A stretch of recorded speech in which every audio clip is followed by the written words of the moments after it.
I've been fascinated by mining my entire life. I've been picking up rocks since I was probably 5 or 6 years old. Still have some of my childhood collection, I guess I'd call it, which isn't very impressive because I thought they're impressive at the time. But I know when I was a kid with my brothers, we'd dig holes and go into those, but these were big holes with gold, lead, silver, copper, zinc, big rhodonite veins. It was like going to another planet for me. Well, I grew up, like I say, around mining. Didn't plan on going into mining because that's what my dad did. I wanted to do something different. But after a couple of years of civil engineering, I said, well, I don't want to work where it looks like civil engineers work on highways and bridges and buildings and stuff. And when you start out in the mines, in most cases, you're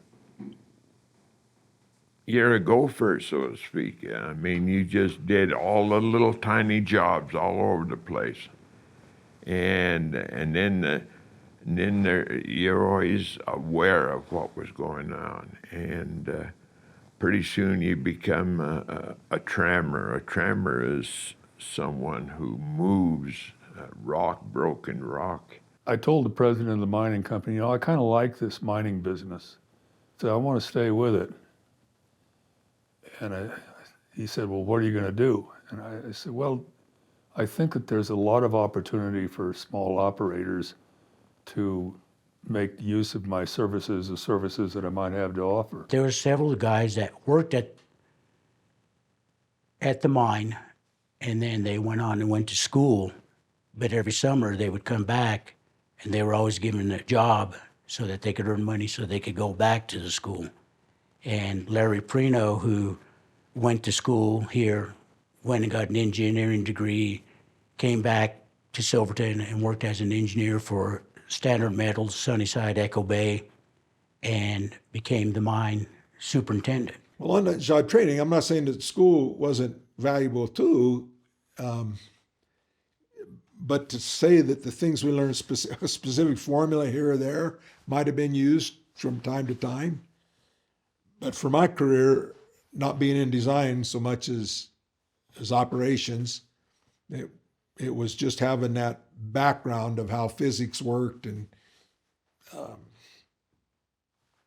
just background and making what you saw underground make sense to the physics and stuff that you'd learned and what you observed as you grew and learned through your career.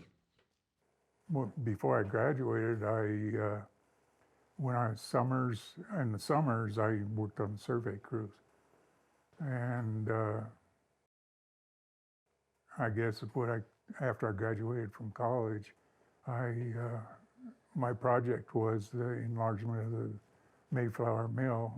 Well, I started underground at 18, but Roy Prino and I worked outside every summer for 2 years before that. I started when I was 16 outside.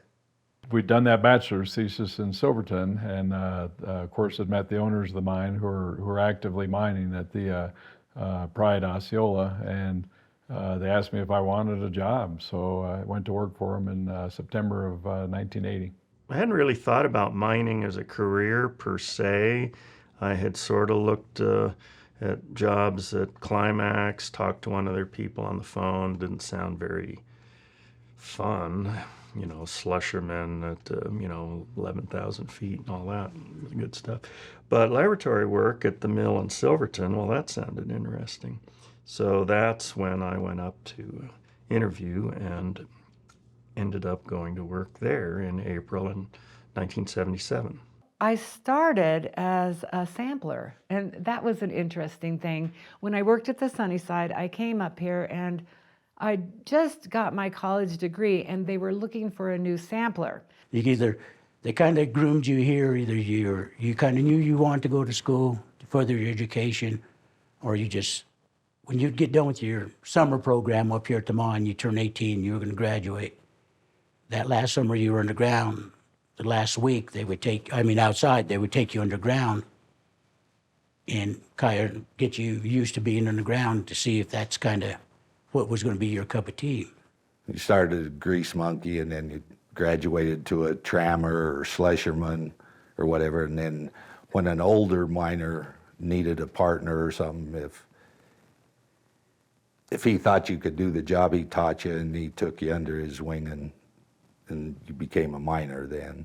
When I first started as a geologist, of course, I had my degree in geology, but it's much different looking at geology underground than it is on a book. My first labor job at the mine was a nipper. A nipper is just a gopher. You just haul supplies all over the mine. You go up to all the different levels. You go all over the different levels. You're hauling timber, dynamite, prell, tools, anything that the miners might need. You're hauling them to those areas. So you become a trammer. I don't, it's a hard question to answer because that's over a period of years. And then from a trammer, you moved into, as a miner. The veteran miners are always looking for a youth, somebody they can flex some muscle for them. And so they said, hey, Zeke, how would you like to go to work on the contract there? I'm going to tell you what a sampler is. So the geologists would go underground and they would map the stopes that the miners were working in, the areas the miners were working in, and they would have somebody go along behind them and chip rock samples across the vein. And so that they could do the mapping, the sampler would come and do these little rock chips across the vein every 10 foot. I would say the thing I like the best is probably equipment operating. I love to run equipment. No matter what kind, I operate a dozer, I could operate a motor grader, a backhoe, an excavator, a bobcat, front end loaders, just about any piece of equipment I've been able to operate. And I was doing a lot of the accident reports, and that really intrigued me. So when an opening came open on the safety department, I begged actually to see if I could fall into that position as the assistant, and they did give me that opportunity. I like the physical aspect of mining, although it was hard in a lot of times. But I had, I had supervisory jobs and I had safety director jobs. A blacksmith shop was absolutely essential. Oh yeah, they couldn't function without blacksmith shop. The modern mining company, in a sense, they have a blacksmith shop too, but it's so automated with, with machinery doing work for them and all of that. Mm-hmm. So that using the word blacksmith with a modern miner is kind of exaggerating a little bit. You had to understand what you were talking about when you trained miners. Again, you're being tested a little bit by the guys that have mined most of their lives. But, we had to do annual refresher training every year, 8 hours. And they meaning MSHA, didn't specify how much time you needed to spend on each of the subjects. So I would put on first aid practicals in the mine, and I was an EMT at the time, and I would train some of the local EMTs in town to go underground with me, and we had different situations set up, and they would monitor them and train the miners. If they did something that wasn't quite right, they'd make them back up and do it again. I guess a typical division is being a designing engineer. Can be planning the mine workings, which is what I was more involved with as an engineer. It can get into geology to where you become a geologist with the necessary of understanding the geology to design a mine on a bigger scale, even to make the day-to-day decisions. And then the other aspect is the production, going into the boss of the mine, and where you're pretty much underground all day, seeing what's transpiring and making that work. There's way more to it than that. You can turn into focusing on equipment, where you're an equipment specialist, making all this stuff work. More a mechanical engineer, you can move to the electrical part of the way the mine's set up. So being a mining engineer can encompass a lot of the different engineering disciplines, as well as the work itself. Well, at that time, Andy Archuleta and Bud Stokes were making they were cribbing the ore bins, and so we made our own spikes in the shop and then drove them through the 8x8s for the cribbing. So we got a lot of exercise back then. I love mining history. I've always been fascinated with mining, and then to get that opportunity to work in the mines was kind of the fulfillment of something that I never dreamed about being a miner or geologist, but the fact that I got to actually work underground in these places that I was fascinated by as a kid, because we were always looking, not going underground, but my folks were always looking at old mines and different things. That was a great opportunity.